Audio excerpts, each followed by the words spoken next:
বাংলাদেশ থেকে সমুদ্রপথে হজযাত্রী পাঠানোর প্রস্তাবে সম্মতি দিয়েছেন সৌদি সরকার।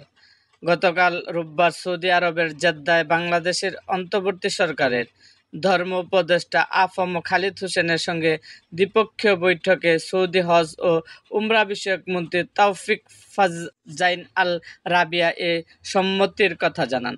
আজ সোমবার ধর্ম মন্ত্রণালয়ের সংবাদ বিজ্ঞপ্তিতে একথা জানানো হয়। আগামী হজ মৌসুমে পরীক্ষামূলকভাবে জাহাজে করে ২-৩ হাজার হজযাত্রী পাঠানোর ব্যাপারে বাংলাদেশ সরকার চিন্তা ভাবনা করছে। সমুদ্রপথে হজযাত্রী পাঠানোর বিষয়ে ধর্ম উপদেষ্টার প্রস্তাবে সৌদি হজ ও উমরা বিষয়ক মন্ত্রী জানান, সমুদ্রপথে বাংলাদেশ থেকে হজযাত্রী পাঠানোর বিষয়ে সৌদি সরকারের কোনো আপত্তি নেই, তবে বন্দর কর্তৃপক্ষের সঙ্গে আলোচনার প্রয়োজন আছে। এ বিষয়ে বাংলাদেশ সরকারকেও ও জাহাজ কোম্পানির সঙ্গে আলোচনা করে চূড়ান্ত সিদ্ধান্ত নিতে হবে। সংবাদ বিজ্ঞপ্তিতে বলা হয়, সৌদি হজ ও উমরা বিষয়ক মন্ত্রী হজযাত্রীদের জন্য বায়োমেট্রিক পদ্ধতিতে আপগ্রেড করার ব্যাপারে নিশ্চয়তা দেন। হজ এজেন্সির মালিক অথবা তাদের প্রতিনিধির অনুকূলে মুনাজ্জাব ভিসা ইস্যুর ব্যাপারে ধর্ম উপদেষ্টাকে তিনি আশ্বস্ত করেন।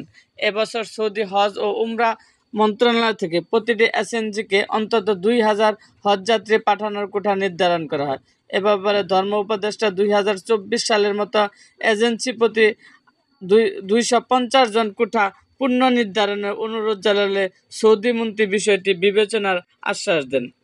এরকম আরও ভিডিও পেতে এবং রাজনৈতিক অঙ্গনের নানা ঘটনা ও ইতিহাস জানতে আমাদের মুক্তাগাছার ইতিহাস মিডিয়া ইউটিউব চ্যানেলটিকে সাবস্ক্রাইব করুন এবং পাশে থাকা বেল আইকনটি বাজিয়ে দিন।